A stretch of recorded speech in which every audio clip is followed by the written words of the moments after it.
two sides will suffer a combined total of 22,000 casualties, which will make Shiloh the bloodiest battle of the Civil War up to that point.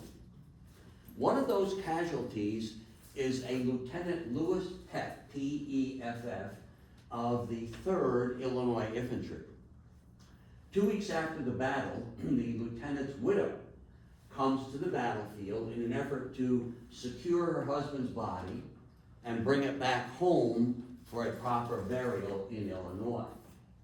She scours the battlefield for the better part of the day with no luck. Late in the afternoon, she's out in a remote part of the battlefield, and she sits on a large rock to take a breather, just looking out pensively in the distance. After a while, in the far distance, she notices an object moving toward her. As that object draws nearer, she realizes that the object is actually a dog. And as the dog draws nearer yet, she realizes that that dog is actually her dog and her husband's dog.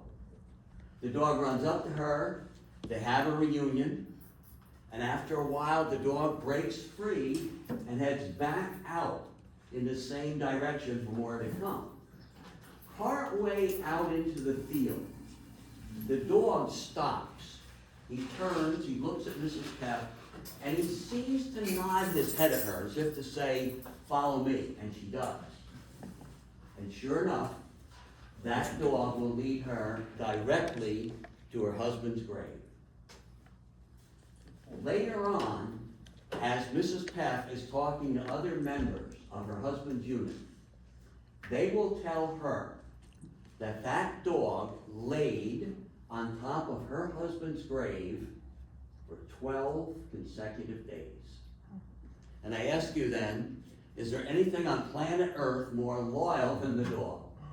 Well, it is that loyalty in combination with the natural senses, being smell, hearing, night vision, which makes the dog the ideal candidate for the protection of troops around itself.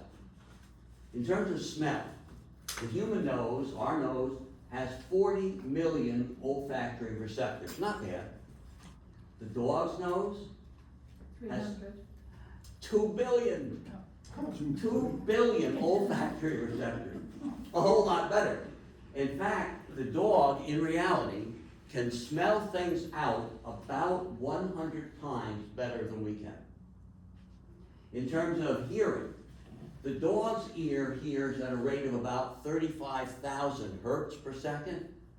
The human ear, we barely manage, anybody know? We barely manage about 20,000. We're about 20,000 hertz. In fact, the dog can hear footsteps directly in front of itself while a jet fighter is taking off next to him. That's because the dog has the ability to close off. He can actually close off the inner ear and focus only on sounds directly in front of himself. And in terms of night vision, the dog's eye is built to see at night. First of all, it has a wider pupil, and this allows the entrance of all available ambient light. That would be the light given off by the moon and stars. Then in addition to that, the rods and the cones in the dog's eye are arranged to boost that available illumination. So seeing at night is not a problem for the dog.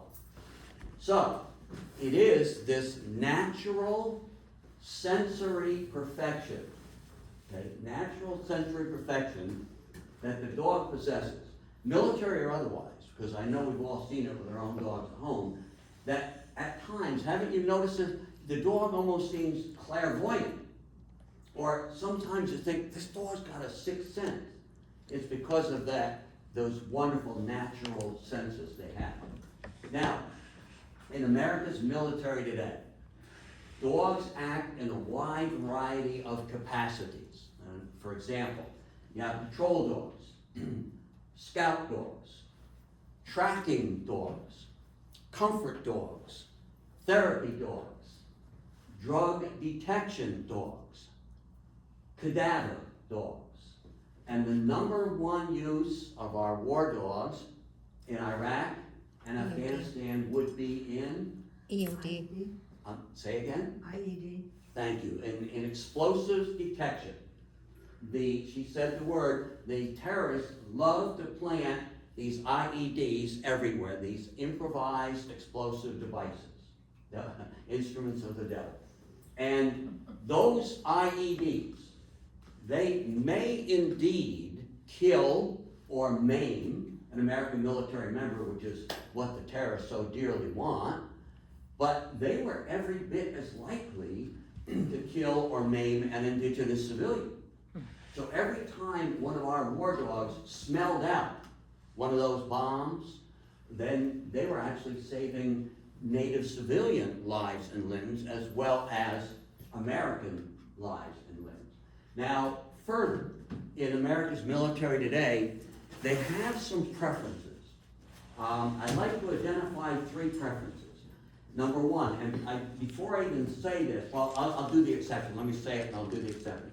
#1, they prefer their dogs to be male.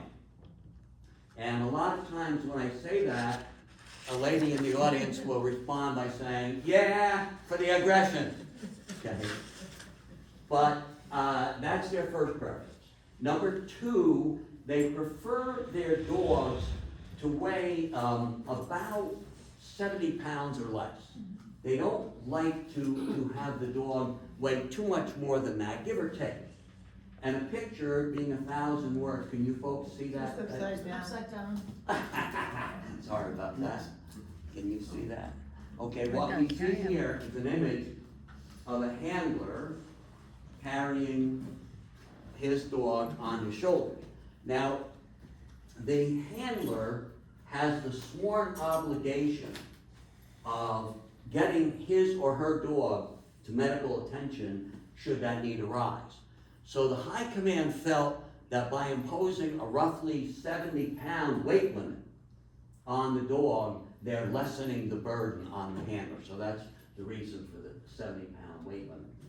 Then, can I go back to #1? I started to say the exception and I forgot it. Remember I said they prefer males. There are many female dogs in military service, and let me not leave that impression. There are many, but what they're looking for are the males for reasons we're not exactly sure, but they tend to favor the male. But there are many female dogs in service, which brings me to #3. They prefer 3 specific breeds today. Belgian Malinois. Okay, hang on now. She's right, that's correct. But what I wanted to do, because I have a tendency to get myself in trouble just like that, okay? Before I say it, I would like to say, yes, there are many more breeds in military service than these 3. And I had to be careful, when I first started this, I'd say, these are the 3 breeds that they prefer, and somebody goes, no, I know they have labs, and this is true. So now I've tried to modify it and say, yes, there are many more breeds other than these 3, but you are right. The #1 breed they prefer is Belgian Malinois. the Belgian Malinois. Okay. Okay, I don't know. Okay. And then while I'm at it, this dog is parachuting out of a plane.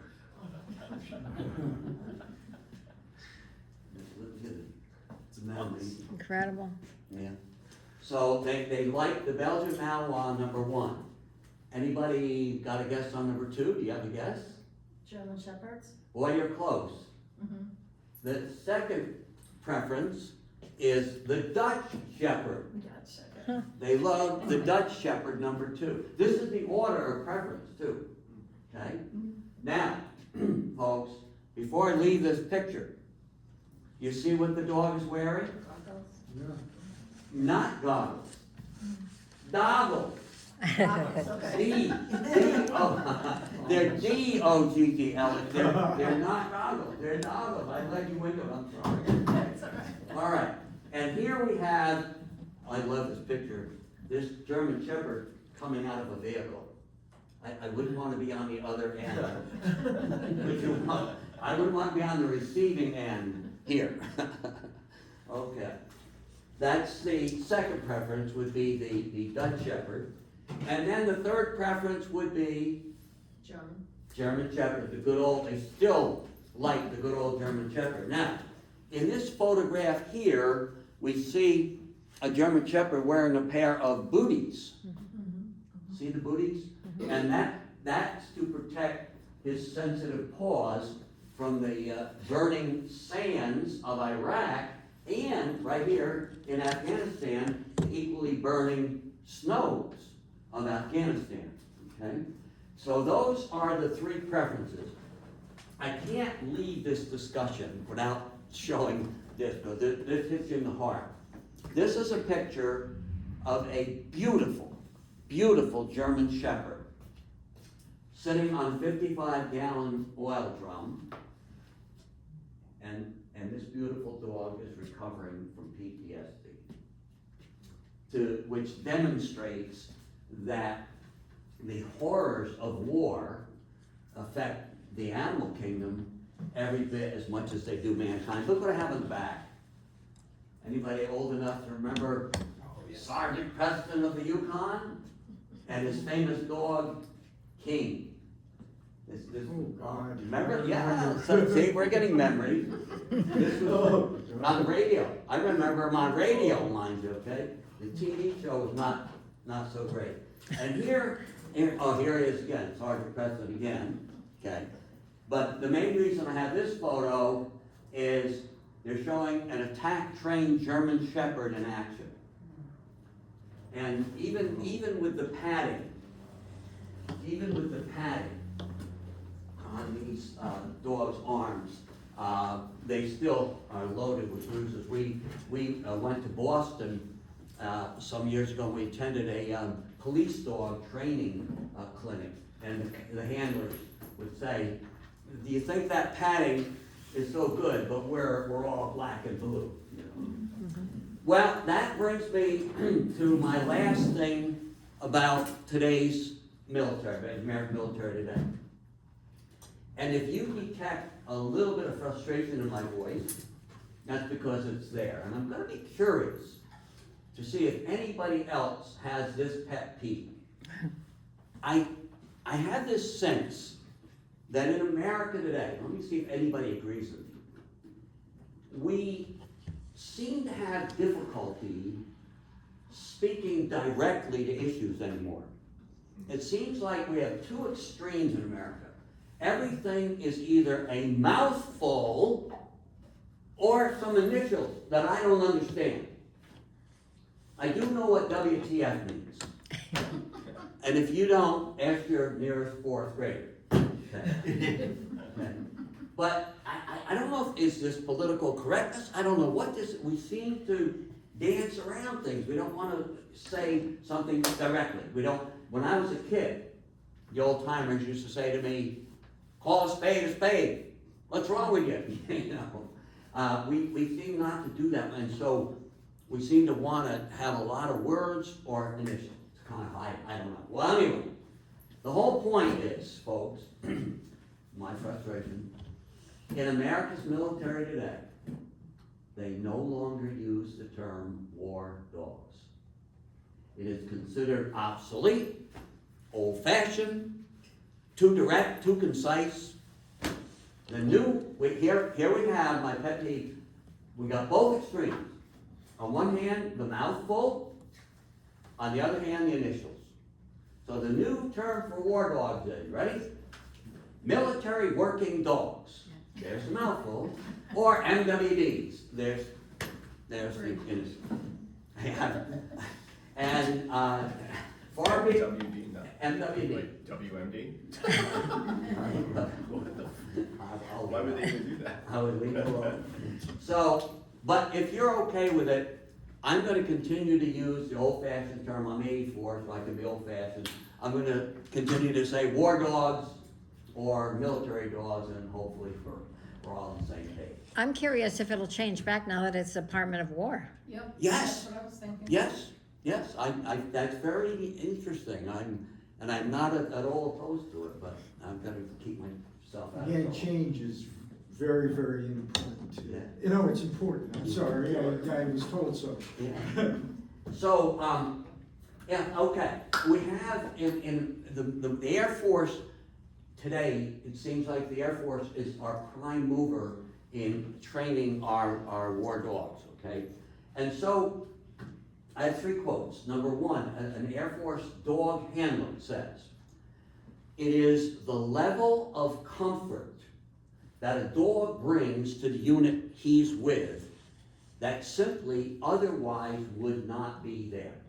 In other words, members of a unit feel like they got a much better chance of not being blown to bits by an IED or being caught in an ambush because of the presence of the dog. They feel that the dog is going to give them warning, and they're just a little bit more comfortable. He sums it up beautifully. He said, simply put, the presence of a dog with a unit saves lives. Presence of a dog with a unit saves lives. Then another Air Force dog handler says it better than all the words of this speech.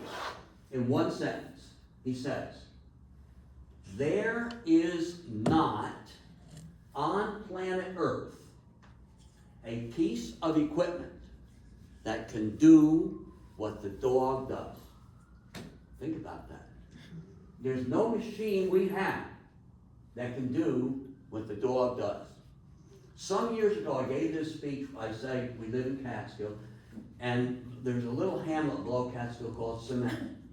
And there's it's no longer in use, but it's a sportsman's lodge, and the VFW and the American Legion would meet there, and they invited me to speak to them, and I gave this speech. So we got talking about these differences, and it was very interesting to them. All right. Finally, an Air Force kennel master says that it must be remembered that both the training and the missions of the war dog be kept in an atmosphere of fun. It's got to be kept in an atmosphere of fun, because to the dog, this is all a game. The dog knows that if he smells out that bomb, let's say, he's going to receive a reward. Now, the reward might be food, but as a general rule, in combat situations, they kind of shy away from food. Generally, the reward will be one of 3 things. Number 1, it could be heaps and heaps of verbal praise. Attaboy, attaboy, attaboy. Number 2, it could be a good, brisk rub down. Or it could be a combination. It could be a good, brisk rub down and a lot of attaboy. Or number 3, their favorite reward of all, a few moments to chew contentedly on their Kong toy. They love their Kong toy. Okay. Now, I got to go back for a moment. I had a senior moment. I was telling you about speaking at the sportsman, and went totally blank. Ooh. Anyway, so the point I was trying to make, I gave that speech. At the end, I love to have discussion at the end. I learn a lot at the end when people tell me about things. In fact, that one of the speeches on the war dog, somebody gave me an actual certificate that their family got during the war for donating their dog to the war effort. Okay.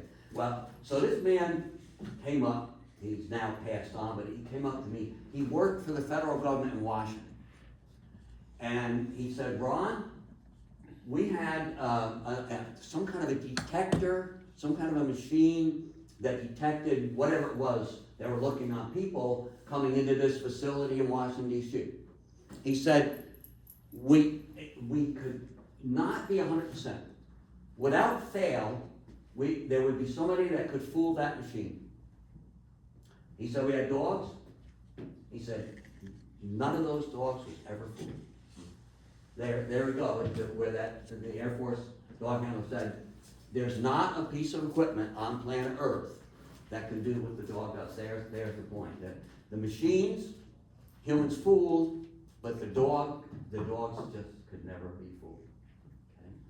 Now, in America today, we have police agencies across the country that have canine units. So those are police dogs. And then we have the war dogs. Now, that's always been, right? This is nothing new. And there's no denying the fact, there's no sugarcoating the fact that there are worlds of differences in the training and the missions of the police dog and the war dog.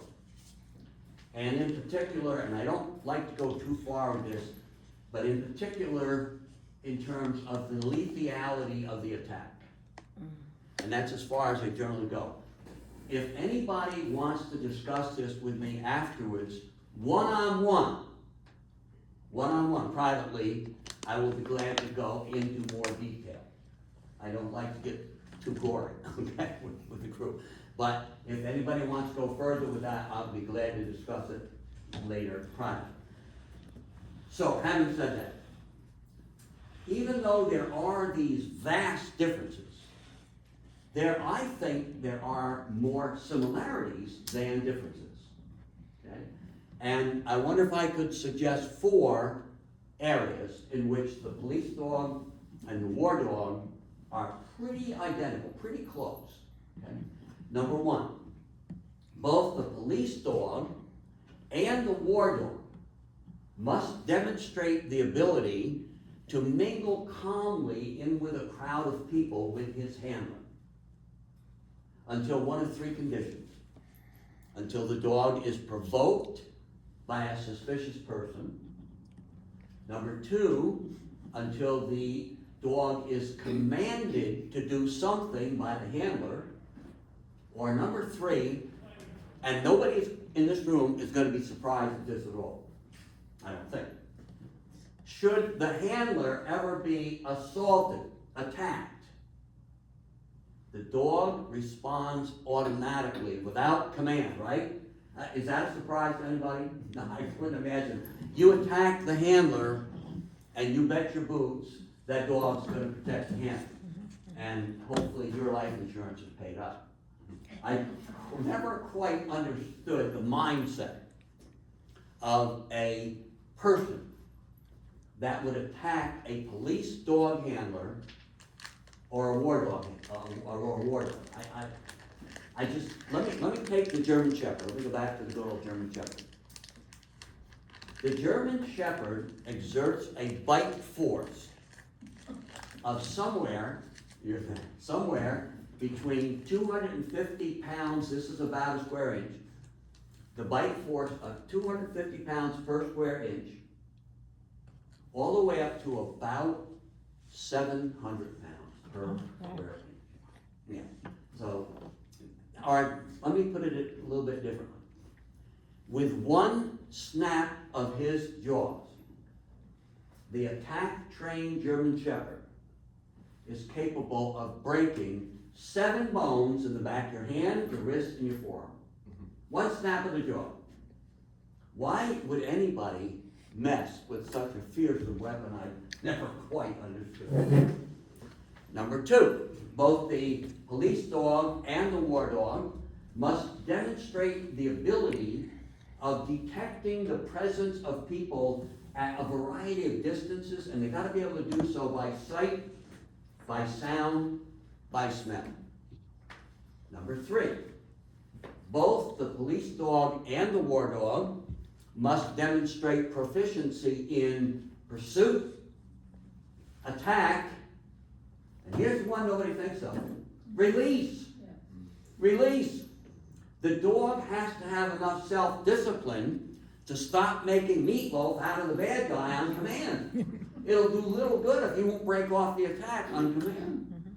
And then number 4, both the police dog and the war dog must demonstrate the ability to be able to ride calmly inside of a vehicle with the handler. Again, same 3 conditions, until the dog is provoked, commanded, Or should anybody be crazy enough, imagine this one, to reach into the window, expose the head, to the door, really heaven help you. Now, some of you might be wondering, you keep saying, Ron, until the dog provoked, what is the provocation? Well, the provocation depends upon the training of the dog. So if we have, let's say, a drug sniffer here, well, that dog's gonna react to the smell of drugs or drug making material, drug carrying material on the person. That's gonna provoke the dog, okay? Let's say we got a bomb sniffer, well then that dog is gonna react to the smell of explosives, explosive making material, explosive carry, anything to do with it, so the provocation depends upon, the training of the dog. That's what will provoke the dog, will be the training that the dog has. And that concludes part one of our discussion on the history of war dogs. In part two, if you would like me to come back another time, I'd be delighted. In part two, we discussed the role of America's war dogs in our more modern wars, starting with World War I, World War II, Korea, and Vietnam. And